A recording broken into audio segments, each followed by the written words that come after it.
Bom dia, meus irmãos, alunos da sala, da classe. Se você puder sentar mais aqui à frente, vai ser muito bom ter você mais perto, para a gente interagir mais fácil no tema que nós vamos refletir hoje. A nossa lista está passando aí. Se você está visitando a classe, só coloque lá o seu nome. Pode colocar assim, visitando, só para a gente ter o controle. Você que é membro da classe, só assinar a sua presença. Você que não fez ainda, pode colocar seu nome para participar da nossa sala. Hoje nós vamos seguir com o nosso curso, Presbiterianismo Aplicado, e vamos conversar sobre plano da salvação. O último domingo, pensamos sobre a queda do homem. E hoje nós vamos ver a resposta de Deus à queda do homem. Então vamos refletir sobre o plano da salvação. Antes, eu quero convidar você para nós termos uma palavra de oração, e eu queria saber quem poderia fazer essa oração por nós. Uma pessoa voluntária que queira orar por nós e fazer isso agora.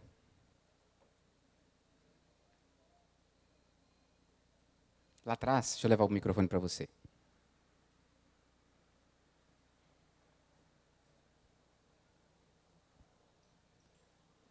Bom dia,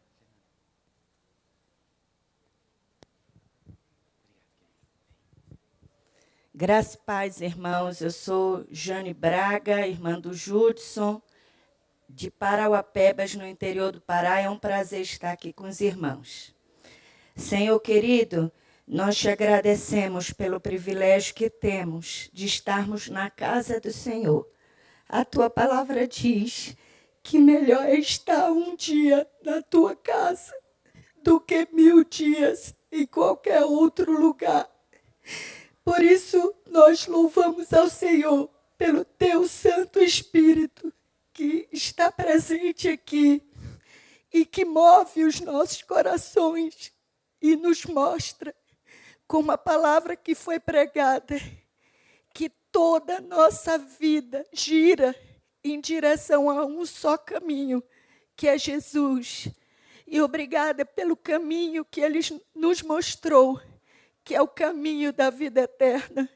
Senhor, abre o nosso coração, os olhos da nossa fé e os nossos ouvidos espirituais, para ouvirmos a Tua voz, que não haja nenhum outro assunto na nossa mente, mas que todo o nosso ser esteja voltado para ouvir e aprendermos a Tua palavra, como Jesus ensinou. O homem sábio ouve e pratica a palavra do Senhor. Nos ensina, Pai, usa todos os teus filhos, professores da escola dominical, não só nessa hora, nessa igreja abençoada, mas em todo o teu povo espalhado nesse país, de norte a sul, de leste a oeste, em nome de Jesus. Amém. Jane está nos visitando, esteve conosco aqui domingo passado, semana de oração. Obrigado, Jane. Queridos, enquanto eu me dirijo aqui, queria que você fosse pensando sobre o que você gostaria de saber, ou que dúvida você tem sobre o plano da salvação. O plano da salvação. O que é o plano? Que dúvida você tem? Pense aí, porque se durante a aula se eu não conseguir responder, no final você pode fazer sua pergunta. Plano de salvação. A primeira palavra minha é que quando a gente pensa em plano de salvação, ou plano da salvação, nós temos que lembrar da bondade de Deus. Não tem como a gente pensar em plano da salvação se antes nós sermos tomados por essa lembrança. Como Deus é maravilhoso. O Salmo diz: rendam graças ao Senhor, agradeçam a Deus, manifestem sua gratidão a Deus por sua bondade e por suas maravilhas para com os filhos dos homens. Não tem maravilha maior da parte de Deus em direção ao homem do que a redenção, do que a salvação. Não tem. Porque se não fosse essa ação graciosa do Senhor, eu e você não estaríamos aqui. nós estaríamos perdidos e mortos em nossos delitos e pecados. Então é a maior maravilha do Senhor na direção do ser humano. É salvá-lo, é abrir os seus olhos, é resgatá-lo da escravidão do pecado, é livrá-lo da condenação eterna. Então a gente tem que começar a pensar sobre o plano da salvação, trazendo à memória a gratidão, a alegria de sermos alvos dessa salvação. Ok. Compreender a salvação providenciada por Deus tem alguns objetivos. Primeiro, contribuir para a nossa confiança e descanso no amor de Deus. É um amor perfeito, é um amor eterno, é um amor infinito. Então, lembrar da salvação, como nós vimos na aula passada, a queda que me afastou de Deus, que me impede de ter comunhão com Deus, que me condena a uma existência de sofrimento eterno. E hoje, ser salvo, eu preciso lembrar desse amor, dessa salvação, para aumentar a minha confiança e descanso no Senhor. É, por exemplo, a certeza da salvação, desse amor de Deus, que nos dá confiança no cuidado dele sobre as nossas vidas, numa circunstância como essa que a gente vive no Brasil hoje. A gente confia em Deus, não nos homens. E nós sabemos que Ele, se nos ama, como Ele diz amar, e é verdade, porque Deus não mente, então aquele que ama, cuida. Se Deus me ama, eu posso descansar no cuidado dEle. Ele tem o melhor para mim. Outro objetivo é nos ajudar a crescer na adoração a Deus. Somos constrangidos pela graça dEle, e aí não tem outra resposta nossa, a não ser adorá-lo. E nos incentivar a proclamar essa verdade para a salvação daqueles que ainda estão perdidos em seus pecados. Se essa notícia é tão maravilhosa para mim, se eu desfruto tão intensamente e tão maravilhado pela salvação recebida, eu não posso me calar, eu tenho que sair falando para as outras pessoas, para que elas também experimentem isso. Quantas pessoas hoje estão sem paz por causa da última decisão da sexta-feira? Porque não conhecem Cristo e o coração não está seguro em Cristo. E a salvação, a certeza da salvação, esse entendimento do plano do Senhor, traz para nós confiança, mas a responsabilidade de ir a essas pessoas e falar para elas também. Ok, imagine comigo um diálogo hipotético entre Deus Pai e Deus Filho. Lembrando que nós cremos numa trindade, Deus Pai, Deus Filho e Deus Espírito Santo. Então imagine o seguinte diálogo hipotético.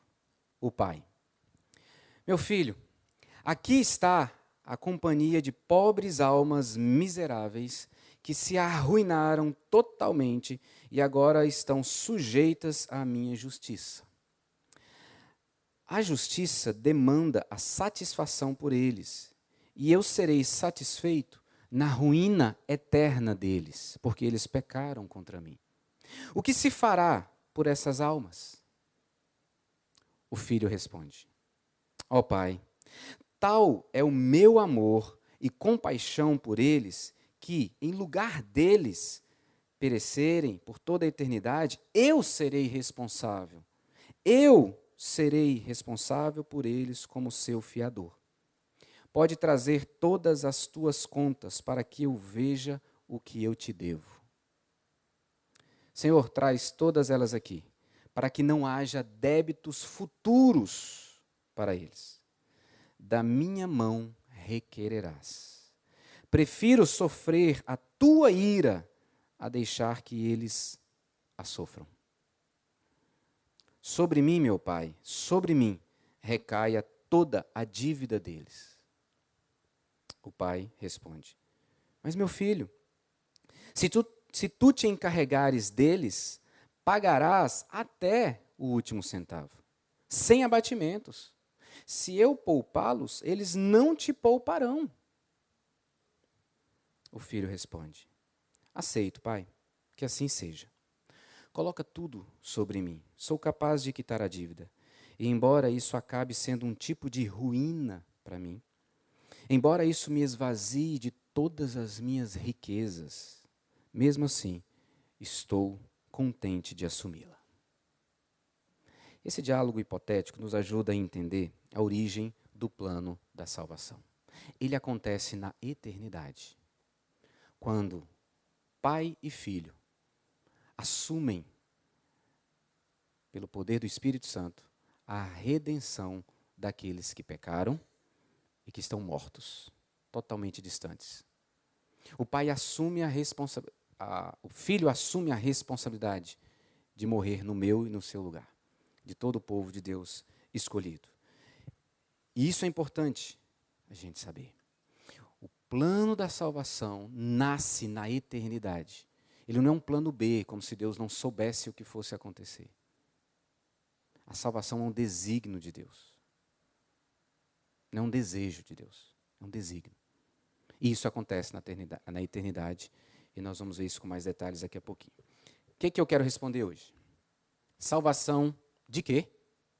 Salvação por quê? Salvação para quê? Salvação como? Salvação para sempre? Essas são as perguntas que eu quero responder. Então vamos lá. Salvação de quê? De que eu preciso ser salvo? Vamos lembrar. Deus criou homem e mulher à sua imagem e semelhança, para viverem a vida que o Senhor deu a eles. Intimidade, relacionamento perfeito com a Trindade, Pai, Filho, Espírito Santo. O homem desobedece, resolve andar não segundo a vontade de Deus, mas segundo a sua própria vontade. O pecado entra no mundo e, a partir daí, eu e você somos pecadores. Abra sua Bíblia em Gênesis, capítulo 5. Quando o casal escolheu andar independente de Deus, o pecado entra no mundo. Com o pecado da desobediência, o homem recebe a morte. Isso foi falado aqui no encontro passado sobre a queda do homem.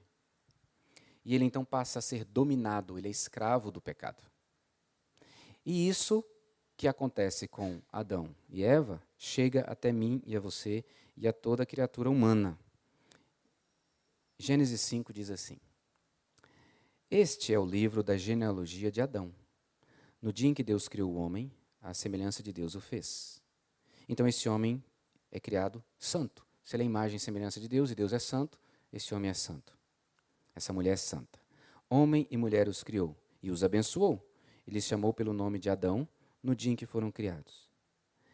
Viveu Adão 130 anos e gerou um filho à sua semelhança, conforme a sua imagem, e lhe chamou Sete. O verso 3 está dizendo aqui que agora eu e você somos gerados à imagem e semelhança de Adão. Então eu e você somos pecadores. Porque o primeiro filho de Adão e Eva só nasce depois da queda.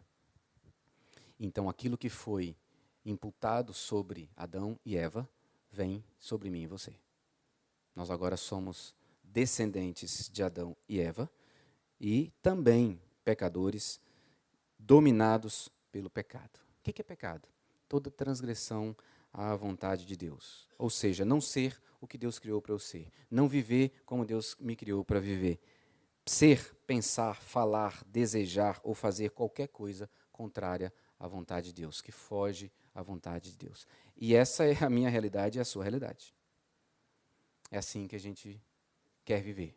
Se não for a ação do Espírito Santo em minha vida, na sua vida, nós vamos viver como pecadores que não querem seguir nada do plano de Deus. Não queremos nem saber do próprio Deus.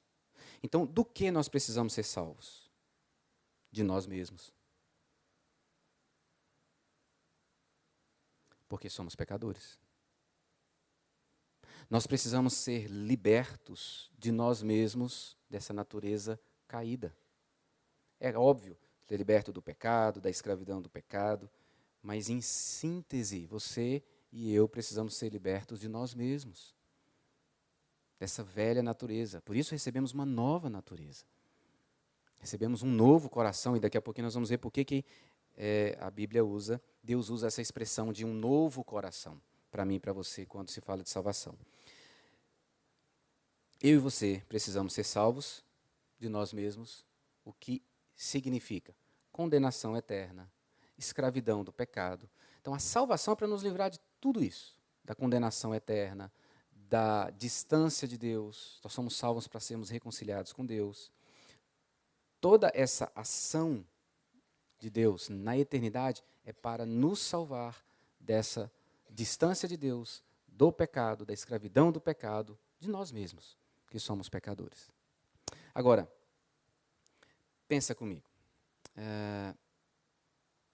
Se Deus é onisciente e Ele já sabia que o homem ia pecar contra Ele, por que Ele não impediu que isso acontecesse?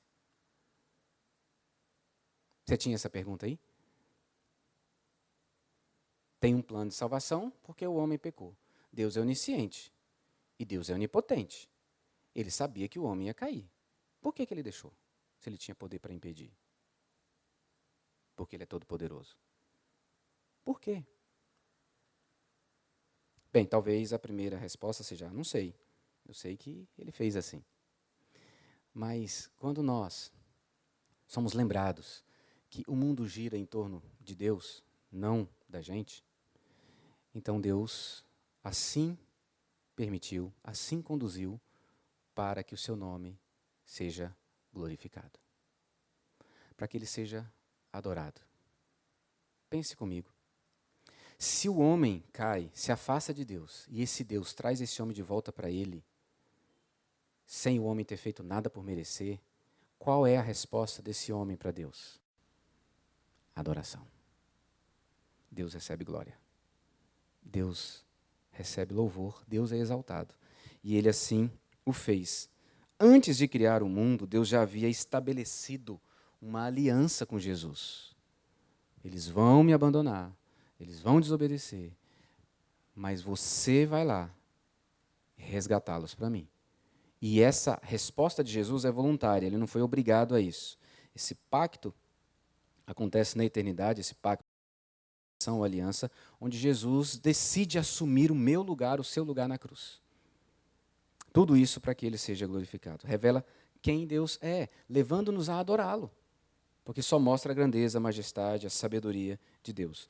Baseado nessa aliança que Deus estabeleceu com Jesus Cristo, então Ele estabelece uma aliança com o homem, que é o pacto da graça.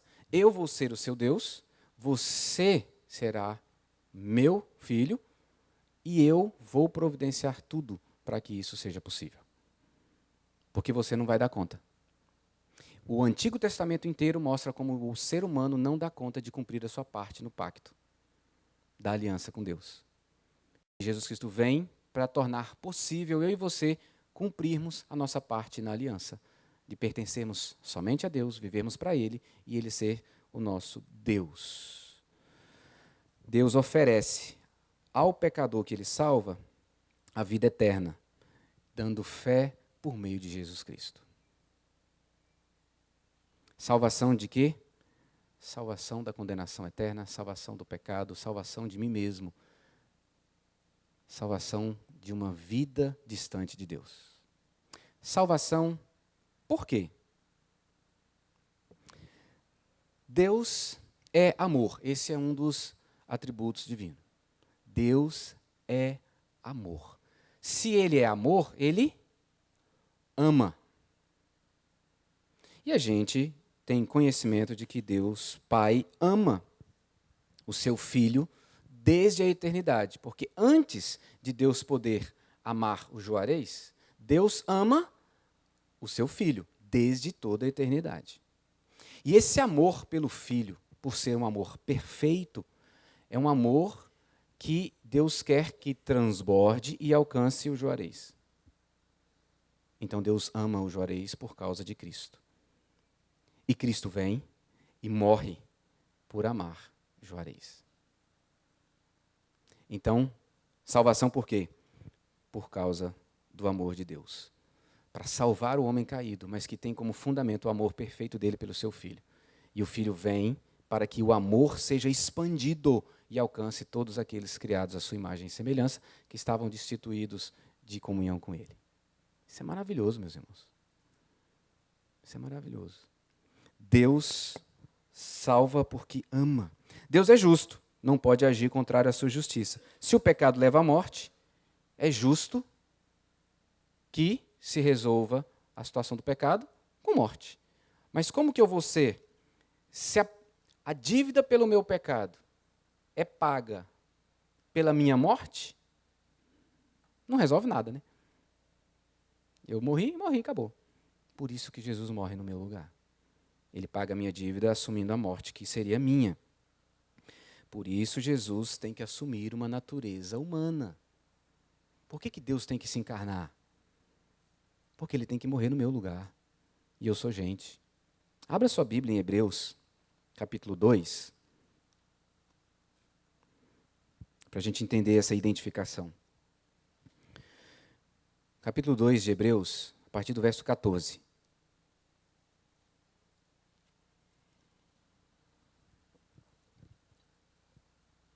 Olha o que diz a palavra do Senhor. 2, Hebreus, capítulo 2, a partir do verso 14. Visto, pois, que os filhos têm participação comum de carne e sangue, destes também ele igualmente participou, para que, por sua morte, destruísse aquele que tem poder da morte, a saber, o diabo. O texto está falando de quem? Jesus Cristo. E livrasse todos que, pelo pavor da morte, estavam sujeitos à escravidão por toda a vida. Pois ele, evidentemente, não socorre anjos, mas socorre a descendência de Abraão. Por isso mesmo convinha que em todas as coisas, vou repetir, em todas as coisas, se tornasse semelhante aos irmãos, para ser misericordioso e fiel sumo sacerdote nas coisas referentes a Deus e para fazer propiciação pelos pecados do povo. Ele precisava se identificar comigo e com você em todas as coisas. Por isso que ele foi formado em carne e sangue. Capítulo 4, verso 15. Porque não temos sumo sacerdote que não possa compadecer-se das nossas fraquezas. Antes, foi ele tentado em todas as coisas à nossa semelhança, mas sem pecado. Queridos, esse filho de Deus, Jesus Cristo, se identificou comigo, com você em todas as coisas. Todas as coisas. Toda dor que você pensar, ele sabe. E ele se identificou comigo e com você para não apenas conhecer humanamente a minha, a sua dor, luta, etc., tentação, mas para nos dar a vitória. Nos conceder a vitória. Essa identidade era necessária para que ele, então, assumisse o meu e o seu lugar e fosse aceito o seu sacrifício da parte do Pai, que precisava de ser cumprido. Abra sua Bíblia em João 17.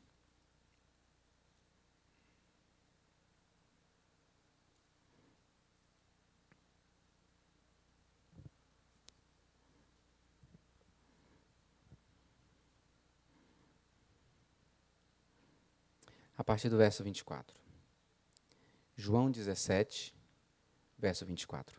Pai, a minha vontade é que onde eu estou, estejam também comigo os que me deste, para que vejam a minha glória que me conferiste, porque me amaste antes da fundação do mundo. Jesus é amado pelo Pai desde antes da fundação do mundo e quer que os seus discípulos também experimentem do amor do Pai.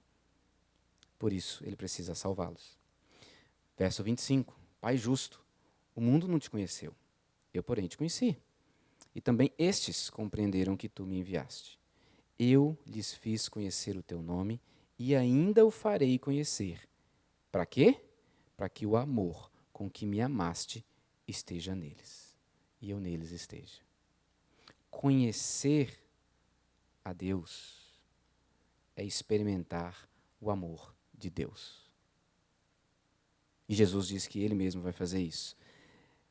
O plano de salvação dá glória a Deus, para que ele seja conhecido e adorado, enquanto nós desfrutamos do seu amor e cuidado. Salvação, por quê? Para a glória de Deus. Porque ele nos ama. Ele nos ama. É por isso que precisava salvar. E a gente poder viver para a sua glória. Salvação para quê? Bem, já falei, para a glória de Deus, só fomos criados à imagem e semelhança de Deus. Então vamos lá, a gente volta em Gênesis 1:27. Diz que homem e mulher são criados à sua imagem e semelhança. Por que Deus ia criar alguém à sua imagem e semelhança? Para que esse alguém pudesse mostrar ao mundo quem ele é. Isso é a glória de Deus. Somos criados para a glória de Deus. Agora abra em Isaías, profeta Isaías, capítulo 43, perdão. Isaías 43, verso 7. Vou pedir para alguém com a voz forte ler para a gente. Isaías 43, verso 7.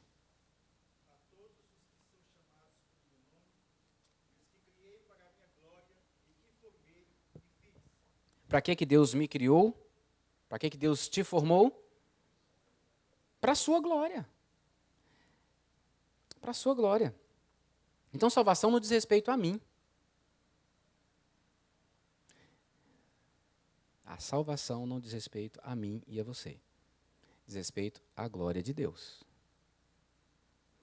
Isso fere muito daquilo que a gente tem ouvido de um evangelho que às vezes não está totalmente incorreto. Dizer que Deus veio te salvar, Jesus morreu por você, isso está certo.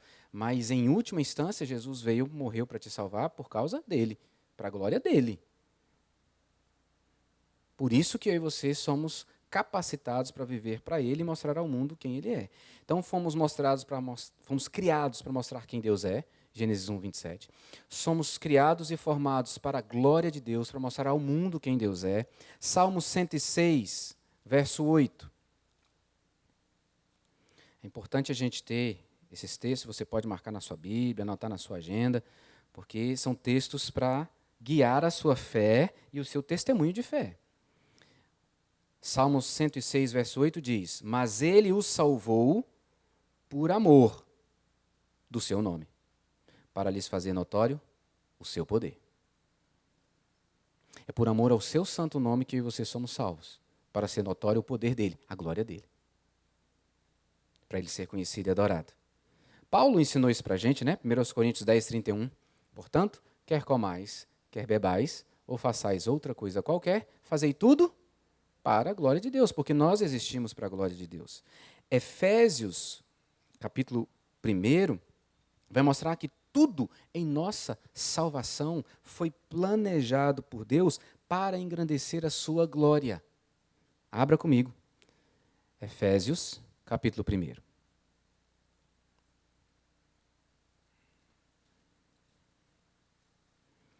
Efésios 1. Então, olha aí. Acompanha comigo. Efésios 1.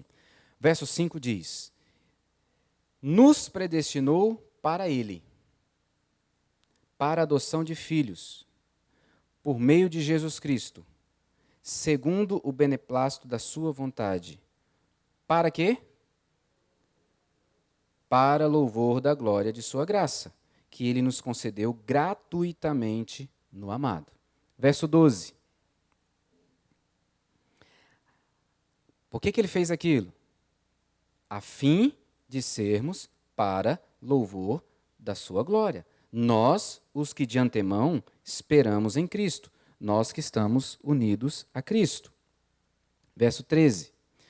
Em quem também vós, depois que ouvistes a palavra da verdade, o evangelho da vossa salvação, tendo ele também crido, fostes selados com o Santo Espírito da promessa, o qual é o penhor da nossa herança, até o resgate da sua propriedade. Para quê? Em louvor da sua glória. Tudo é para a glória de Deus. Não diz respeito a mim e a você.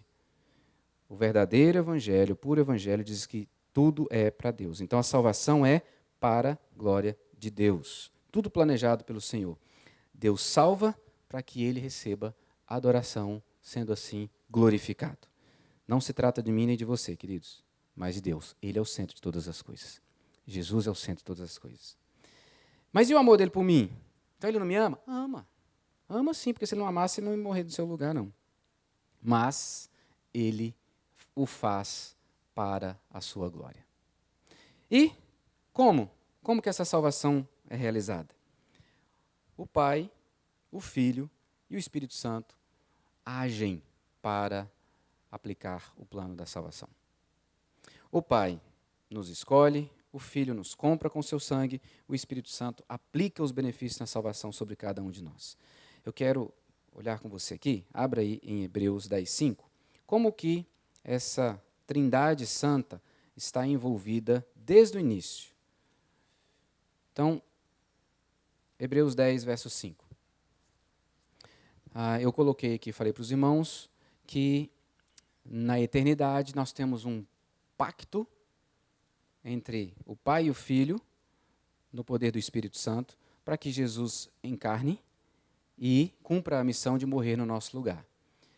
Vamos olhar aqui como que a encarnação de Jesus Cristo tem a ação da Trindade. Hebreus capítulo 10, verso 5. O que diz Hebreus 10, verso 5? Por isso, ao entrar no mundo, diz: sacrifício e oferta não quiseste, antes um corpo me formaste.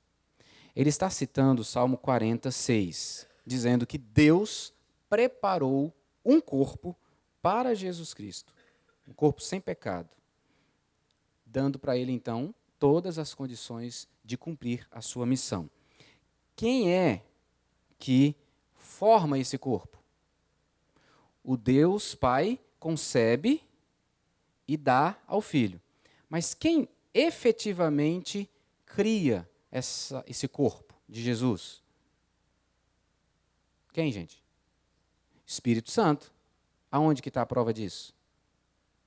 Lucas, Evangelho de Lucas. Nós lemos esse texto todo Natal. Lucas 1, verso de número 35. O diálogo entre o anjo e Maria.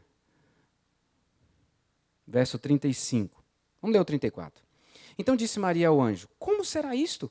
Pois não tenho relação com homem algum. E a pergunta dela é porque o Espírito Santo, o anjo, diz para ela que ela vai ser mãe de uma criança santa, o Salvador.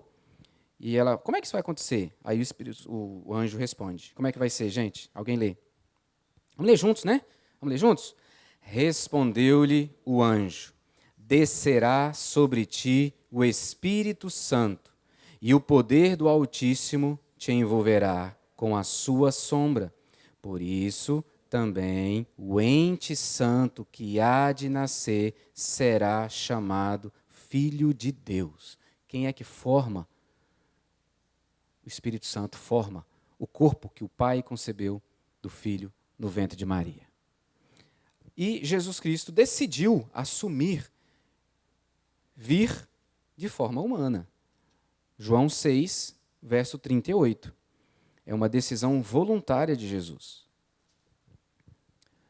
João 6, 38, nós lemos assim: porque eu desci do céu. Ele desceu. Ele quis descer. Ele não foi enviado. Embora você vai ler em várias partes Jesus falando assim: eu fui enviado pelo Pai. Mas é uma declaração de quem reconhece a sua inteira e total dependência do Pai para poder cumprir a missão. Porque ele é gente. Jesus é 100% Deus e 100% homem. Por ser 100% Deus, ele não peca. Por ser 100% homem, ele se identifica comigo e com você.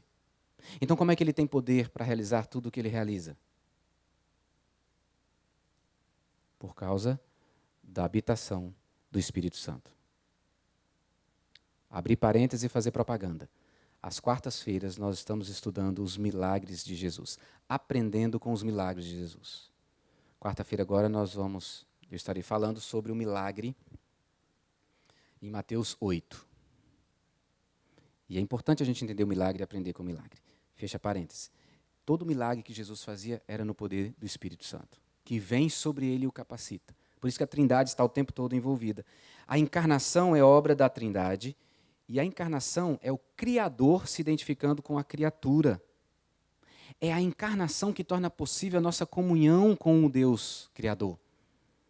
Se não tivesse um Deus que se encarnasse, como é que a gente ia ter comunhão com Ele? Por que Hebreus diz que Jesus é a revelação do Deus invisível? Porque é o Deus que se faz visível em carne e osso. Para se mostrar a mim e a você e para permitir que nós tenhamos comunhão com Ele.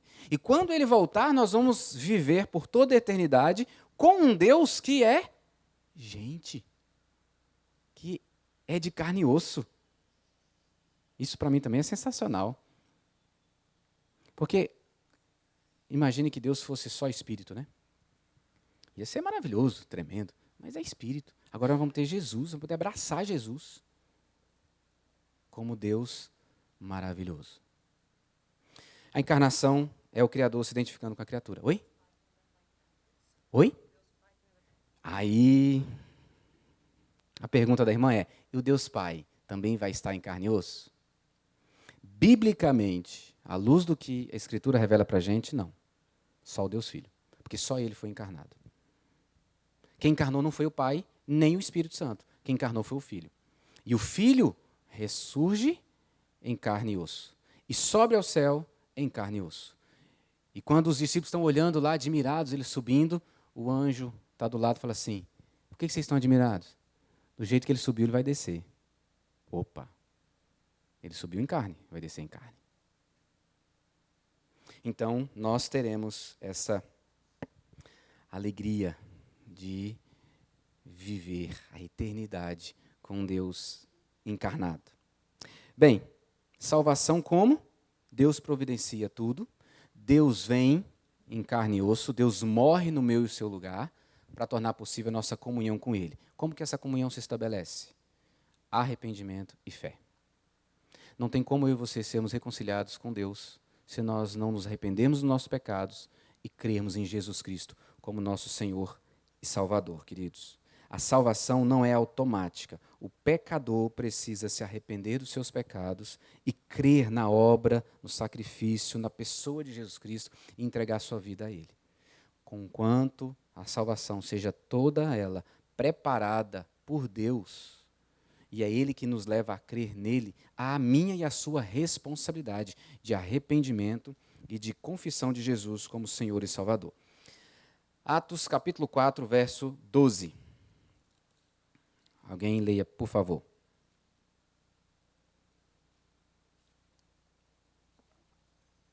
Atos capítulo 4, verso 12.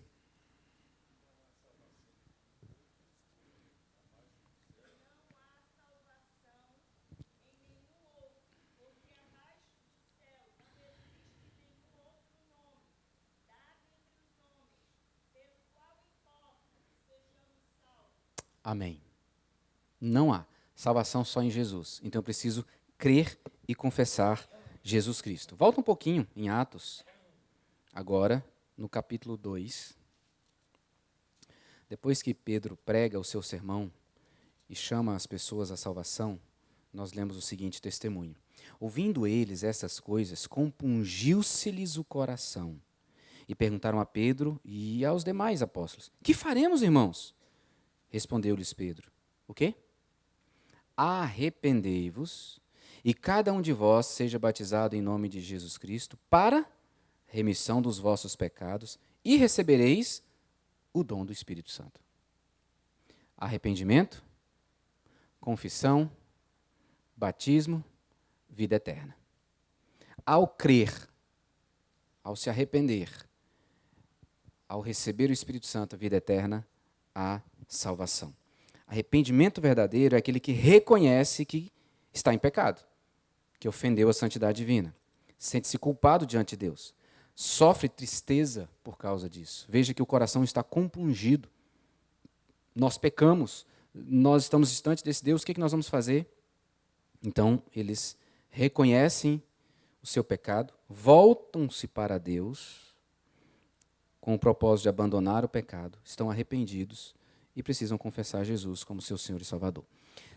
Por que que a Bíblia diz que a salvação diz respeito a nós termos um novo coração? O coração na Bíblia é a sede do intelecto, das emoções e da vontade. Coração na Bíblia é quem eu sou. Então, coração diz respeito à minha cognição, às minhas volições, às minhas emoções. Um exemplo para você entender isso. Abra em Salmo 51. Nós vamos ver esses 3 elementos na vida de Davi, quando ele está arrependido do seu pecado.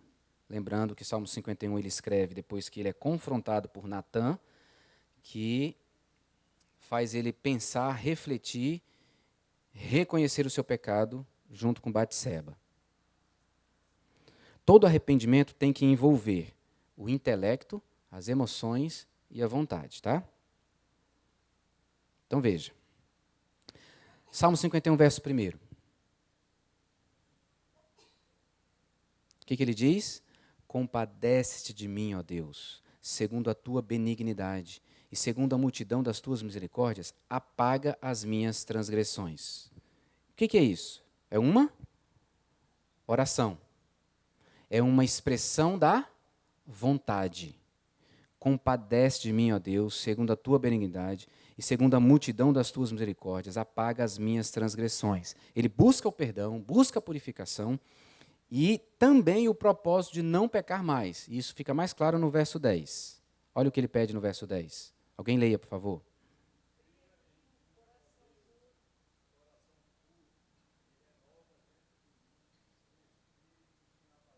Amém. Essa é uma manifestação da vontade. É vontade dele. É volitivo. Agora, versos 2 e 3. Perdão, 3 e 4.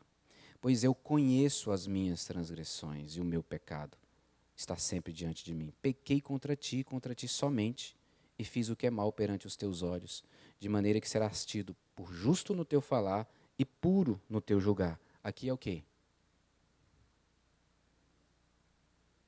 Aqui é a manifestação de qual nós já vimos a vontade. Aqui nós estamos vendo o intelecto. É cognitivo. Aqui ele deixa claro, o reconhecimento é o intelecto funcionando. Eu conheço as minhas transgressões e o meu pecado. Eu pequei contra ti e contra ti somente. Aqui entra o intelecto. E a emoção? As emoções, né, emocionalmente. Verso 4. Pequei contra ti somente, fiz o que é mal perante os teus olhos. Ele está reconhecendo, mas ele está também entristecido. Ele está também expressando o que está dentro do seu coração quanto ao que ele fez diante de um Deus que é santo. Então, todo arrependimento meu e seu deve envolver o intelecto. Eu reconheço o meu pecado, reconheço contra quem eu pequei. A emoção, a tristeza por ter ofendido a santidade de Deus. E a vontade de se receber perdão e de não pecar mais contra o meu Deus. E essa também é a estrada para a salvação. Eu reconheço o meu pecado, eu sou compungido no coração da ofensa à santidade de Deus, e eu então me entrego para viver para a vida dele, a vida que ele me dá. E é aí que eu recebo salvação. Para isso, eu preciso receber fé, né, queridos? Sem fé é impossível agradar a Deus, sem fé não há salvação. Então vamos lá em Efésios, capítulo 2, texto que você já conhece. Excelente texto para a gente memorizar, porque para a salvação acontecer, Deus precisa agir em mim e Ele age me dando fé. Capítulo 2 de Efésios.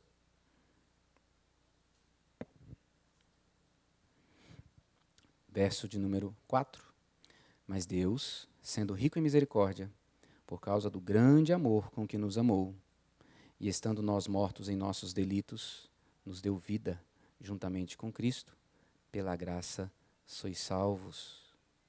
e juntamente com Ele nos ressuscitou e nos fez assentar nos lugares celestiais em Cristo Jesus, para mostrar nos séculos vindouros a suprema riqueza da sua graça em bondade para conosco em Cristo Jesus. Sempre em Cristo, só em Cristo, nada fora de Cristo.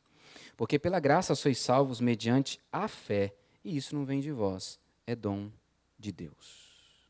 Deus é quem gera a fé e nos dá gratuitamente condições de crer nele e viver para ele. João 5, 24.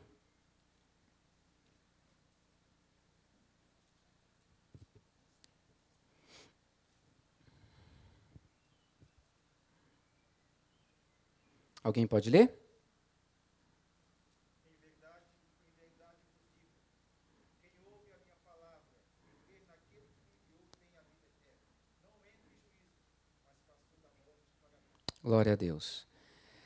Você já viu que não está no futuro o verbo? Quem crê terá a vida eterna? Quem crê tem. Ela ainda não é plena. Porque a vida eterna ainda não está plenamente em mim e em você. Mas eu e você já temos a vida eterna. O Espírito Santo já habita em mim e em você. Mas ainda tem a velha natureza que luta. Então eu já tenho a vida eterna. Já estou garantido na eternidade. Já vivo os valores da eternidade aqui. Mas não todos. E o principal deles é porque eu ainda peco. E na eternidade nós não vamos pecar. Por último, salvação para sempre? Sim, para sempre. Mas os detalhes é na próxima aula sobre a garantia da salvação. Salvação não é desejo de Deus, mas é um desígnio divino. Ele assim quis e assim fez para a glória do seu santo nome. Perguntas? Alguma dúvida? Deixa eu levar aqui o microfone.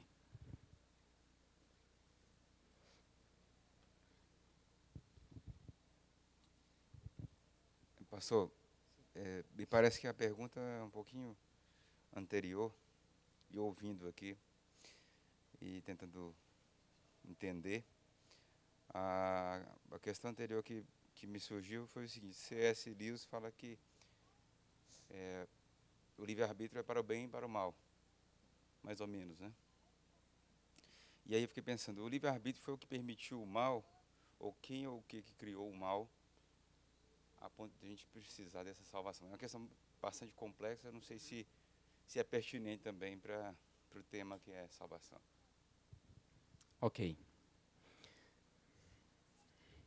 Quem criou todas as coisas?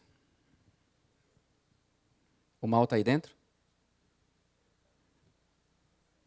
Se eu afirmo que Deus criou todas as coisas, então Deus criou o mal. Certo. Se Deus criou o mal, com que objetivo ele criou o mal? A irmã está dizendo aqui, para a gente depender de Deus e glorificá-lo. Se todas as coisas foram criadas por Deus, e todas as coisas criadas por Deus é para manifestar quem Ele é, a sua glória, o mal também está dentro do seu propósito eterno, de receber glória, mesmo através do mal presente. Lembrando um pouquinho, porque o irmão tocou aqui no livre-arbítrio. Livre-arbítrio, só quem teve foi Adão e Eva. A partir de Adão e Eva, eu e você temos livre agência. Eles podiam, Adão e Eva, não pecar. Eu e você não podemos não pecar, a não ser em Cristo Jesus, que nós lutamos para não pecar, mas ainda assim vamos pecar. Porque de vez em quando a gente deixa Jesus de lado e resolve andar com as próprias pernas. É nessa hora que a gente peca. Então, o livre-arbítrio só quem teve é Adão e Eva. Quando eles escolhem pecar, eles abandonam a dependência de Deus e querem andar segundo as suas próprias formas, próprias pernas. Mas o mal não nasce nessa hora. Nessa hora vem o pecado sobre a humanidade. Porque o mal já está presente, porque é o mal que leva o casal a cair. Então, Deus, que cria todas as coisas, na sua perfeita sabedoria, cria todas as coisas para a sua glória. E aí vem, mas esse Deus é mau. Porque como que ele deixa a maldade reinar? Bem, a maldade reinando está dando glória a ele. é um testemunho de que eu preciso correr para Ele e buscar nele todas as respostas para a minha vida. Socorro só nele, alegria verdadeira só nele, prazer verdadeiro só nele. Fora dele, nada.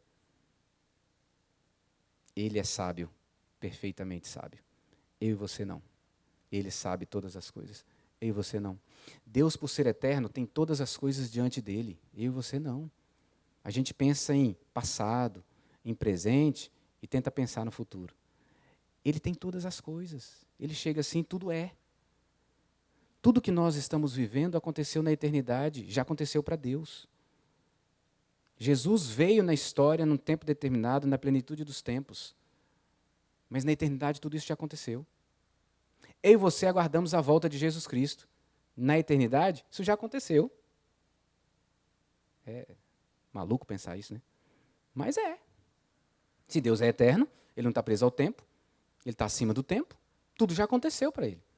Nós estamos dentro do tempo, aguardando a volta gloriosa do nosso Salvador, onde vamos experimentar e viver toda a eternidade com Ele. Para quem está com Ele. Para quem não está com Ele, por toda a eternidade, vai existir em sofrimento, na presença de Deus, só que sob a ira de Deus. Sem o escudo protetor para mim e para você que cremos em Jesus, da sua graça, da sua justiça. Pensa uma imagem assim que me veio aqui agora. O diabo está com um lança-chamas na direção da irmã aqui. Né? Tá, pela eternidade. A eternidade toda. É assim que o pecador vai existir. Aí o diabo está aqui, na direção do Guilherme. Só que Jesus veio e ficou aqui. O fogo não pega nele. Porque a justiça de Deus está sobre ele. Isso é sensacional. Isso é salvação. É isso que Deus fez por mim e por você. E a gente vai desfrutar disso por toda a eternidade. A gente não sabe o que é isso. Porque o que a gente experimenta aqui, hoje, de salvação, é em meio ao mundo caído. E nós vamos experimentar isso onde não vai ter mais pecado. Então a gente não sabe.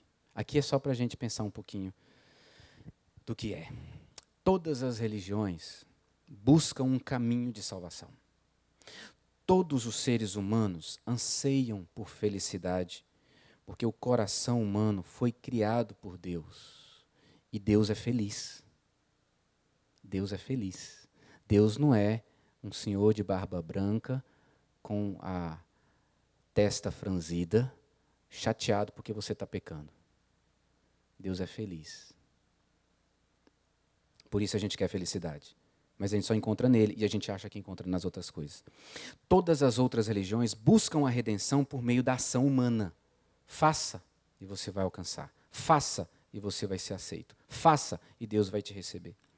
A salvação é exclusivamente um dom da graça. Deus elege seu povo, entra em uma aliança com esse povo, uma aliança que requer obrigações recíprocas de amor e obediência. E como eu e você não damos conta de cumprir, aí ele providencia um jeito. Jesus Cristo, para cumprir para nós. E a partir de então, quando eu creio em Jesus Cristo, e você também, nós vivemos agora sob a força de Jesus Cristo. Abra sua Bíblia em Jeremias capítulo 32, a partir do verso de número 38. Jeremias 32, verso 38.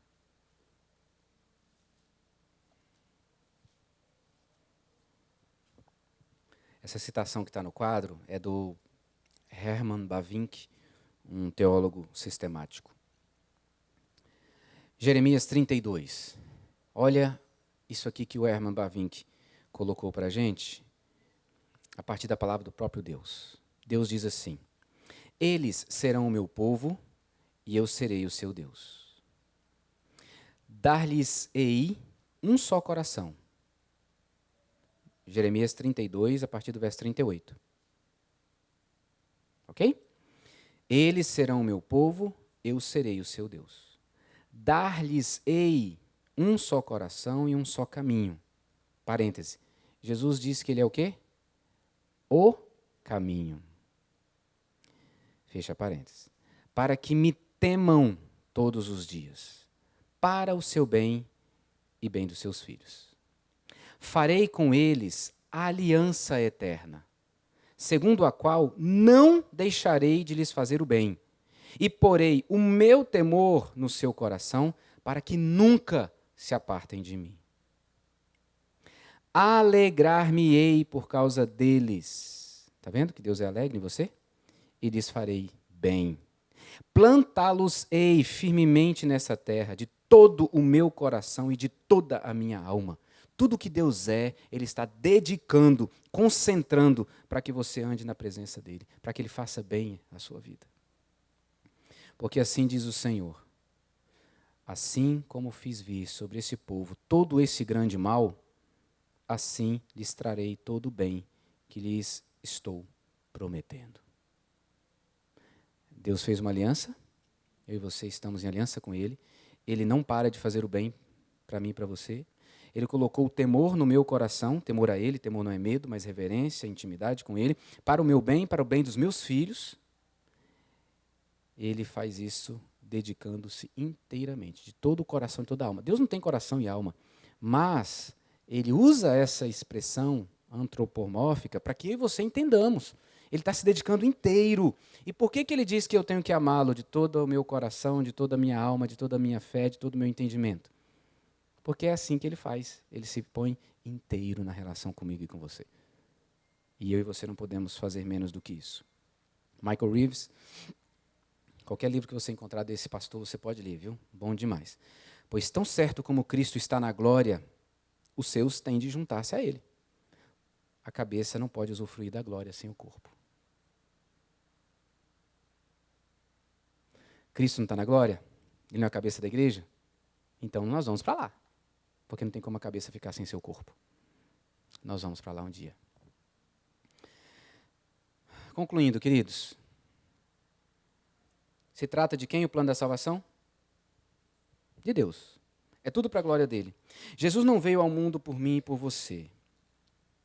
Jesus veio ao mundo por causa de Deus. Pai, Filho e Espírito Santo. Abra aí em Colossenses 1, último texto que a gente vai ler nessa manhã, antes de encerrarmos nossa aula. Colossenses, capítulo 1.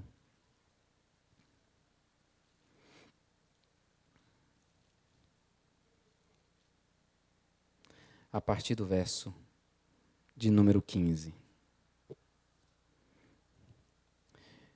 Jesus veio ao mundo, encarnou-se para nos salvar por causa dele mesmo. Olha o que Paulo diz.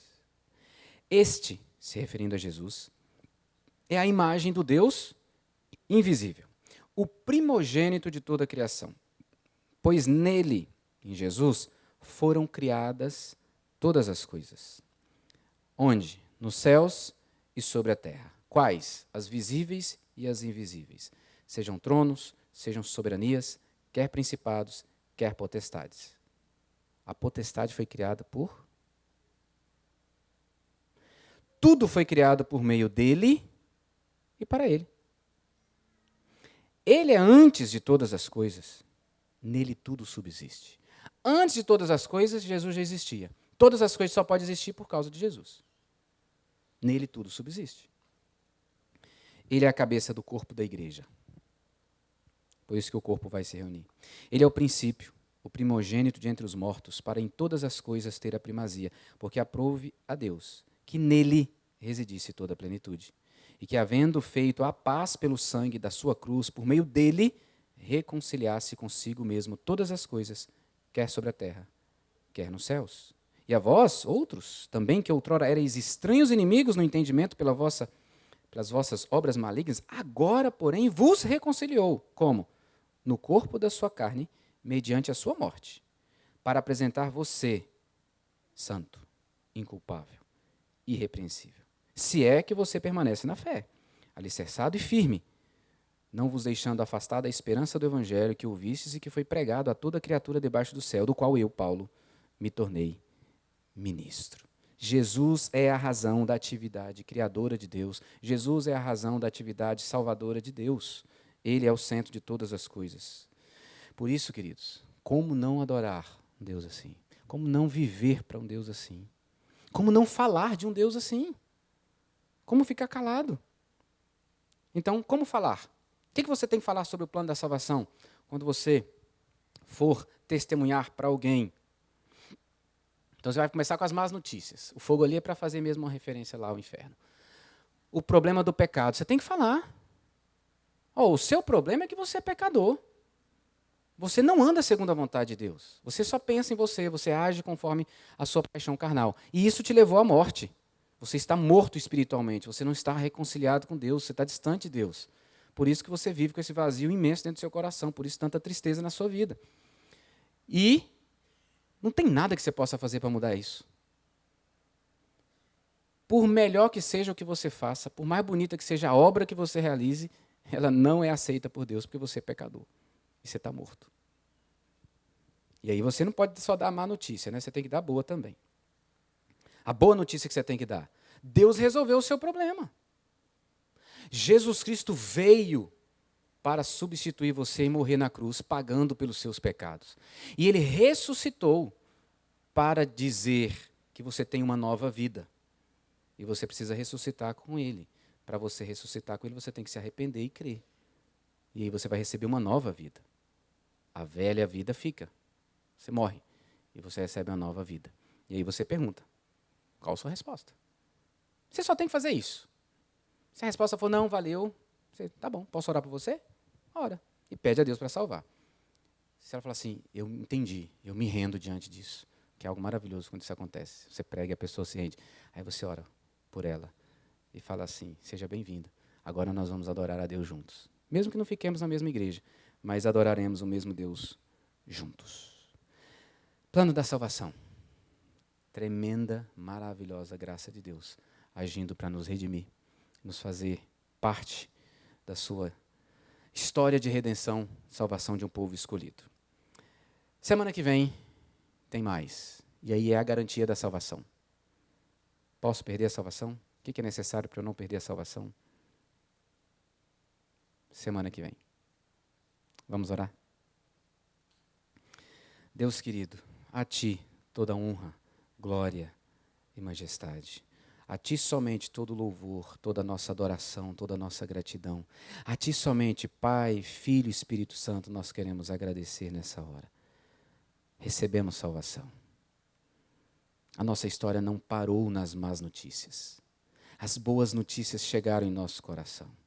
Recebemos fé e hoje vivemos neste mundo caído, confiados no Senhor, aguardando a volta do nosso Salvador e proclamando o Evangelho para que, de fato, quando todas as pessoas ouvirem o Evangelho, Jesus venha e nos leve para estarmos com Ele por toda a eternidade. Pai, dá-nos alegria, ousadia e intrepidez para anunciarmos às pessoas as más e as boas notícias, o plano da salvação, para que aqueles a quem o Senhor escolheu, nossos irmãos e irmãs, creiam em Jesus pelo arrependimento e entreguem as suas vidas para que nós adoremos ao único e verdadeiro Deus, juntos. Obrigado por esse tempo e obrigado por aquilo que o Senhor tem preparado para nós no restante desse dia. Reúna-nos à noite como teu povo para continuarmos ouvindo ao Senhor, adorando ao Senhor, no poder do Espírito Santo, em nome de Jesus, para a glória do Pai. Amém. Glória a Deus. Deus abençoe a sua vida. Nos vemos domingo que vem.